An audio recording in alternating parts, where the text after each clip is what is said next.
এই মানুষগুলো এই প্রত্যেকটা সিস্টেমের সাথে জড়িত, তারা আসলে ক্ষমতাকে সামনে রেখে সেই পথে হাঁটা শুরু করে। এই ক্ষমতা যেদিকে থাকবে তারা সেদিকে হাঁটে। সবচেয়ে বড় আমরা যে জায়গাটিতে কথা বলছি, এই সমস্যাটা কিন্তু পথের সমস্যা না, এই সমস্যা হচ্ছে মনস্তত্ত্বের সমস্যা। এই সমস্যা হচ্ছে এতদিনের যে চর্চা, এই যে অপসংস্কৃতি কালচার, এই জায়গাটাতে সমস্যা।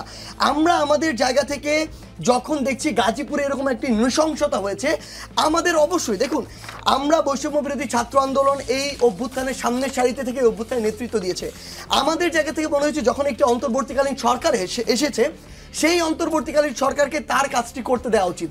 আমরা মাঠে আছি, আমরা মাঠ থেকে জনগণের যে দাবি দেওয়া সেগুলো তাদের কাছে তুলে ধরবো, আমাদের ছাত্র প্রতিনিধি রয়েছে তাদের মাধ্যমে তুলে ধরবো। কিন্তু এই বৈষম্য বিরোধী ছাত্র আন্দোলন এবং অন্তর্বর্তীকালীন সরকার, এই দুইটির মধ্যে একটি সুস্পষ্ট পার্থক্য থাকতে হবে, একটি পর্দা থাকতে হবে।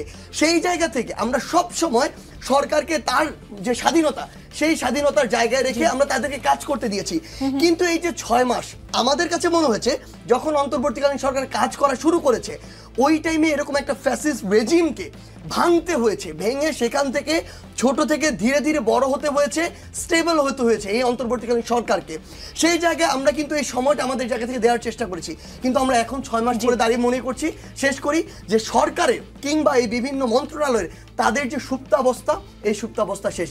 এখন যদি তারা তাদের জায়গা থেকে যেই কাজটুকু করা দরকার, যেটা মানুষের প্রত্যাশা, সেটা না করতে পারে, তাহলে আমরা যেভাবে দাঁড়িয়ে গিয়েছিলাম বিগত সময়, আমরা সেইভাবে যে কোনো উপদেষ্টা হোক, যে কোনো চেয়ার হোক, তার বিরুদ্ধে দাঁড়িয়ে যাব। 6 মাস পর এসে রাজধানী ঢাকা সহ সারা দেশে যে ঘটনাগুলো ঘটছে তা বিএনপির নীতি নির্ধারণী নেতারা সমর্থন করেন না। তারা সন্দেহ করেন ছাত্র জনতার অভ্যুত্থানের এতদিন পর এসব ভাঙচুর বিশৃঙ্খলার পেছনে আগামী জাতীয় সংসদ নির্বাচন দীর্ঘায়িত করা সুদূরপ্রসারী চক্রান্ত অথবা দেশে ভিন্ন কিছুর পথ তৈরি করার প্রেক্ষাপট তৈরির চেষ্টা থাকতে পারে।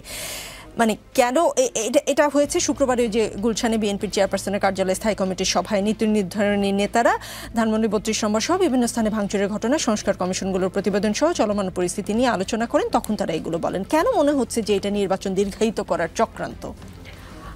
দেখুন, আমাদের একটি অতীত আছে, আমরা ভুলে যাইনি। বাংলাদেশে 1-11 হয়েছিল এবং একটি প্রেক্ষাপট তৈরির পরেই কিন্তু 1-11 হয়েছে। আমরা সেই সময় দেখেছি দুই দলের প্রধান থেকে শুরু করে অ্যাক্টিভ যারা আছেন তাদেরকে সরিয়ে দিয়ে নতুন মানুষরা দলের দায়িত্বে যাবেন, নেতৃত্বে যাবেন, এরকম একটা চিন্তাধারা হয়েছিল। সেই 1-11 ধারাবাহিকতা যদি আপনি মাথায় রাখেন, আপনি দেখবেন যে 24-এর গণ অভ্যুত্থান, সেখানে কিন্তু শেষ পর্যন্ত, আমি তো একদম রাস্তায় ছিলাম, শেষ পর্যন্ত একটা দাবিতে এসে দাঁড়িয়েছিল, হাসিনাকে সরতে হবে। কিসের কোটা, কিসের কি, একটাই দাবি, হাসিনাকে সরতে হবে। সো হাসিনা সরে যাওয়ার পরে আমরা দেখলাম এই যে 6 মাস, যেটাকে হানিমুন পিরিয়ড আপনি একটু আগেই বললেন, এটা কি একটা অন্তর্বর্তীকালীন সরকারের জন্য যথেষ্ট দীর্ঘ নয়? যেই সরকারটির মেয়াদ 5 বছর, তার জন্য 6 মাস হানিমুন পিরিয়ড হতে পারে, কিন্তু যেই সরকারটির মেয়াদ 5 বছরের অনেক কম, কত কম সেটি আমি জানি না বলেই অনেক কম বলছি, তার জন্য কি 6 মাস অনেক বেশি সময় নয়? কিন্তু এই 6 মাসে আমরা কি একটা দিনের জন্য স্বস্তিতে থাকতে পেরেছি? 6 মাস মানে 180 দিন। আপনি আমাকে একটা দিনের কথা চিন্তা করে বলুন তো, যেদিন শাহবাগে কেউ বসেনি, যেদিন সায়েন্স ল্যাবের মোড়ে কোনো গন্ডগোল হয়নি, কিংবা যেদিন আজকেও পরিস্থিতি কিছুতেই শান্ত না হওয়া এবং কিছুটা শান্ত হলেই আবার ইচ্ছেকৃতভাবে পরিস্থিতিতে একটা শক্ত ঝাঁকি দেওয়ার চেষ্টা, এটা কি আপনার খুব নর্মাল মনে হয় একজন রাজনৈতিক কর্মী হিসেবে? এবং আমাদের রাজনীতি তো আসলে খুবই অনিশ্চিত, পশ্চিমের রাজনীতির মতো নয় যে একটা নির্দিষ্ট মেয়াদের পর চমৎকার একটি ভোট হবে এবং মানুষ যাকে পছন্দ করবে সেই গিয়ে রাষ্ট্র পরিচালনার দায়িত্বভার গ্রহণ করবে। আমাদের রাজনীতি মসৃণ নয়, আমাদের রাজনীতি ভীষণ অনিশ্চিত, ভীষণ উঁচু নিচু, এবড়ো খেবড়ো আমাদের রাজনীতির পথ। সুতরাং এই ধরনের আশঙ্কা করাকে আমি অমূলক তো বলতে পারি না।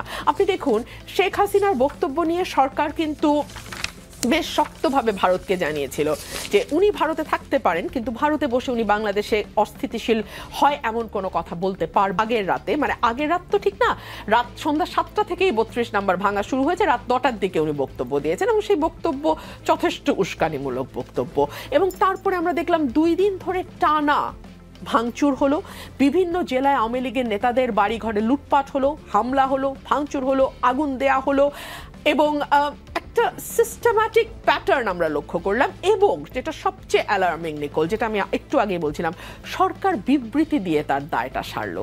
সরকার কিন্তু তার বেশি কিছু করেনি। মাঠে কিন্তু সেনা আছে বলেই আমি আবার মনে করিয়ে দিচ্ছি যে মাঠে কিন্তু আইন শৃঙ্খলা রক্ষার দায়িত্বে সেনাবাহিনীও মোতায়েন আছে।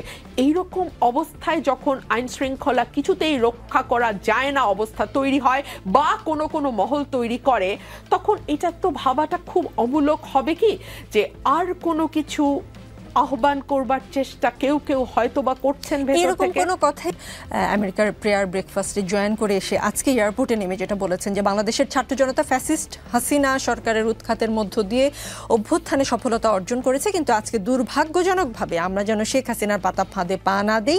আজকে দেশের স্থিতিশীলতা বিনষ্ট হচ্ছে, অস্থিরতা সৃষ্টি হচ্ছে। এই জন্য সম্পূর্ণভাবে যে ফ্যাসিস্ট রেজিম ছিল সেই রেজিমই দায়ী, আমাদেরকে সাবধানতার সঙ্গে পা ফেলতে হবে। কিন্তু ছাত্র জনতা কি তাহলে পাতা ফাঁদে পা দিয়েই দিল? মানে যে বক্তব্যকে কেন্দ্র করে যে ধরনের ঘটনা ঘটেছে এখনো ঘটছে, সেটা কি পাতা ফাঁদ ছিল কিনা? দেখুন, আমি এটাকে ব্যাখ্যা করি। আরেকটা বিষয়, বিএনপি আগে থেকে ফাঁদের বিষয় যদি জানি, আগে থেকে সতর্ক কেন করলো না?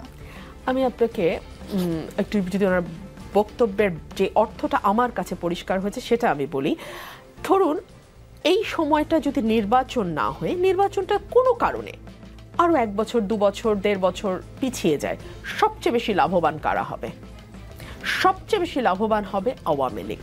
কারণ এই পুরো সময়টাতে তারা এমন একটি অস্থিরতা তৈরি করতে পারবে যাতে যেই মানুষগুলো কোনো দলের সমর্থক না, কোনো দলের কর্মী বা নেতা নয়, যারা রাজনীতি মানে 5 বছর পর পর গিয়ে একটা ভোট দিয়ে আসে, এটুকুই তাদের রাজনৈতিক সক্রিয়তা, সেই মানুষগুলো একটা সময় তো ভাবতে বাধ্য হবে যে প্রতিদিন এখন যা হচ্ছে, কারণ প্রত্যেকের জীবনে কিন্তু এটা এফেক্ট করছে নিকোল।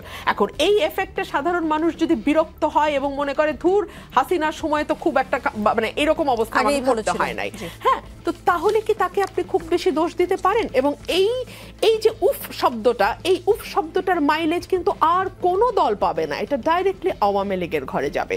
সুতরাং আওয়ামী লীগ যদি মনে করে নির্বাচনটা আরো কিছু দূর পেছানোর জন্য যদি কিছু সমস্যা তৈরি করা যায় এবং তারা সেটা করে, তাকে তো আসলে খুব অস্বাভাবিক বলা যায় না।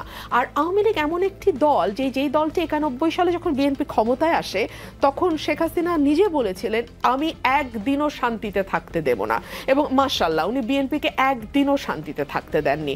94 সালে সংসদ বর্জন থেকে শুরু করে জামাতকে সঙ্গী করে মাঠের আন্দোলন, মানে উনি বিএনপিকে একদিনও শান্তিতে থাকতে দেননি। তো সেই সময়ের পরিস্থিতির সঙ্গে যদি আপনি আজকে চিন্তা করেন, পরিস্থিতি কিন্তু অনেক বেশি ঘোলাটে হয়েছে, জল কিন্তু অনেক দূর গড়িয়েছে। 91 সালের শেখ হাসিনা কিন্তু প্রধানমন্ত্রীত্বের স্বাদ পাননি, কিন্তু 2024-এর শেখ হাসিনা কিন্তু 20 বছর প্রধানমন্ত্রীত্বের স্বাদ পেয়েছেন। 96 থেকে 2001 এবং 8 থেকে 24, 20 বছর তিনি প্রধানমন্ত্রী হওয়ার স্বাদ পেয়েছেন। 1, 2 হচ্ছে 91-এ শেখ হাসিনাকে কিন্তু দেশ ছেড়ে পালাতে হয়নি, বেইজ্জতি হতে হয় নাই। 2024-এ শেখ হাসিনাকে কিন্তু পালিয়ে যেতে হয়েছে, যার 3 দিন আগে তিনি একটা নিজস্ব কথা বলার একটি ভঙ্গি আছে, তো ওভাবে তিনি বলেছিলেন শেখ হাসিনা পালায় না, কিন্তু ওনাকে পালাতে হয়েছে। সো এই যে অপমান, দুর্দশা এবং তার অটোমেটিক যেই ট্রমা এবং তার যে বিদ্বেষ এবং জিঘাংসা সেখান থেকে তৈরি হওয়া, সেই সব কিছু মিলিয়ে পরিস্থিতি কিন্তু 91-এর মতো সহজ সরল নাই যে কেবলমাত্র হরতাল দিয়ে শেখ হাসিনা একদিনও শান্তিতে না থাকার মনোবাসনা চরিতার্থ করবেন। এই সময় কিন্তু তিনি আরো অনেক ভয়ঙ্করভাবে আসবেন এবং তিনি তাই করছেন। মির্জা ফখরুল ইসলাম, গত 7 ফেব্রুয়ারি আপনি আরেক পোস্টে লিখেছেন লেটস রিবিল্ড বাংলাদেশ। এখানে আবু জাহেলের বাড়ি বলে কোন স্থাপনার কথা উল্লেখ করেছেন সেটা জানতে চাই। আর গত 5 ফেব্রুয়ারি 32 নম্বর ঘুরিয়ে দেওয়ার পরে আবার লিখলেন লেটস রিবিল্ড বাংলাদেশ। ভাঙার পর গড়ার আহ্বান, মানে কি করে? এবং আমার মনে মানে এইরকম কি মনে করার কোনো কারণ আছে কিনা যেটা আপনারা শুরু করেছেন সেটা আসলে আপনারা এখন আর কন্ট্রোল করতে পারছেন না বলে সেটা আবার রিবিল্ড করে কন্ট্রোল করার চেষ্টা করছেন, কিন্তু যা হবার, যেটা ছড়িয়ে যাবার পুরো বাংলাদেশে সেটা ছড়িয়ে গেছে, এমন কিনা? এরকম কেউ ভাবলে ভুল করবে কিনা? আপনার যে লাইনটি বলেছেন এটার সাথে সরাসরি দ্বিমত প্রকাশ করি যে যা আপনারা শুরু করেছেন সেটা অ্যাকচুয়ালি আপনারা কন্ট্রোল করতে পারছেন কিনা। না, আমরা এটা শুরু করিনি। এটা বাংলাদেশের জনগণ শুরু করেছে। এই বাংলাদেশের জনগণ যদি ওই 3, 4, 5 অগস্টে স্বতঃস্ফূর্তভাবে এই বৈষম্যবিরোধী ছাত্র আন্দোলনের ডাকে রাজপথে না নামতো, এই অভ্যুত্থান সফল হতো না। আমরা সব সময় এই যে ক্রেডিটটি, এটি বাংলাদেশের সাধারণ প্রত্যেকটি শ্রেণীর মানুষকে দিয়ে এসেছি।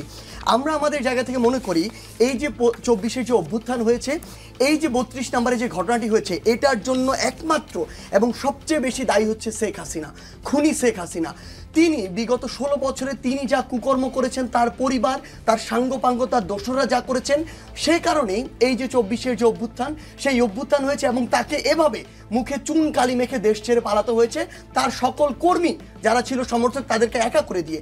এই 5 অগস্টের পরে আপনি যদি এই 25 সালের এই ঘটনা দেখেন, মানুষ ওই 5 অগস্টের দিনে এটা হওয়া উচিত ছিল, কিন্তু মানুষ তারপরও কোনো একটা জায়গা থেকে ওই 32-এর দিকে এভাবে যায়নি কিংবা সেটিকে রক্ষা করেছিল। আজকে এটি আবার কেন হলো? কারণ ওই খুনি হাসিনা আবার বাংলাদেশের তরুণ সমাজ এবং ছাত্রদের উদ্দেশ্যে কথা বলতে আসে, যেই খুনি হাসিনা এদেশের হাজারের অধিক ছাত্র জনতাকে এভাবে নির্মমভাবে খুন করেছে শুধু ক্ষমতায় টিকে থাকার জন্য। কোন সাহস এমন একজন খুনি বাংলাদেশের ছাত্র জনতার উদ্দেশ্যে কথা বলতে আসে? তখনই বাংলাদেশের মানুষ আবার ক্ষোভে ফেটে পড়েছে এবং বাংলাদেশের মানুষ ঐক্যবদ্ধভাবে, আপনি সেখানে শুধুমাত্র বৈষম্যবিরোধী ছাত্র আন্দোলনের যারা সমর্থক ছিল, অ্যাক্টিভিস্ট ছিল, তারা গিয়েছে কোনোদিন বলতে পারবেন না। বাংলাদেশের সকল রাজনৈতিক দলের যারা এই অভ্যুত্থানে শক্তি ছিল, সকলে সেখানে অংশগ্রহণ ছিল। আমরা বিএনপির বড় বড় এরকম নেতাকর্মী ছিল যাদের পোস্ট দেখেছি বুলডোজার কোথায়, এবং আমাদেরও ভিতরটা আসলে তখন এই কথাই বলছিল যে বুলডোজার কোথায়। কারণ এই খুনি হাসিনা কিভাবে এই ছাত্র জনতার উদ্দেশ্যে কথা বলতে পারে যখন এই ছাত্র জনতার শহীদ হওয়ার পরে তার বাবা মার চোখের পানি এখনো শুকায়নি? সেই জায়গা থেকে এই যে ক্ষোভের উদ্গীরণ বা মানুষের এই ক্ষোভের যে বিস্ফোরণ, এটা খুনি হাসিনা তার জায়গা থেকে করেছে। আমরা আমাদের জায়গা থেকে বলছেন এটা ফাঁদ ছিল। দেখুন, আমরা আমাদের জায়গা থেকে যে জিনিসটি মনে করি, দেখুন তিনি যে কোনো একটা নির্দিষ্ট অ্যাঙ্গেল থেকে বলতে পারেন কথাটি, কিন্তু আমরা আমাদের জায়গা থেকে মনে করি আমরা যদি এই জায়গাটাতে মানে এটা যদি তার ফাঁদে পা দেওয়া হতো, তাহলে তারপরের দিনই আমরা আমাদের জায়গা থেকে কখনোই এই পজিশনে আসতাম না। Let's rebuild Bangladesh. একটা উদাহরণ একটু দেই, আপনার কথা বলতে সুবিধা হবে। সার্জিস আলম, সুনামগঞ্জের বিশ্বরম্ভরপুরে 3 রাস্তার মোড়ে একজন কৃষক হাতে কাস্তে ও কাঁধে লাঙ্গল নিয়ে দাঁড়িয়ে আছেন। নাম দেওয়া হয়েছিল কিষাণ চত্বর, আপনি নিশ্চয়ই শুনে থাকবেন। গ্রাম বাংলার কৃষি ও কৃষকের ঐতিহ্য তুলে ধরতেই সেই ভাস্কর্যটি 7 তারিখ মানে শুক্রবার রাতে এই ভাস্কর্য ভেঙে ফেলা হয়। কৃষকের এই ভাস্কর্যের সাথে মুজিববাদ বা ফ্যাসিবাদের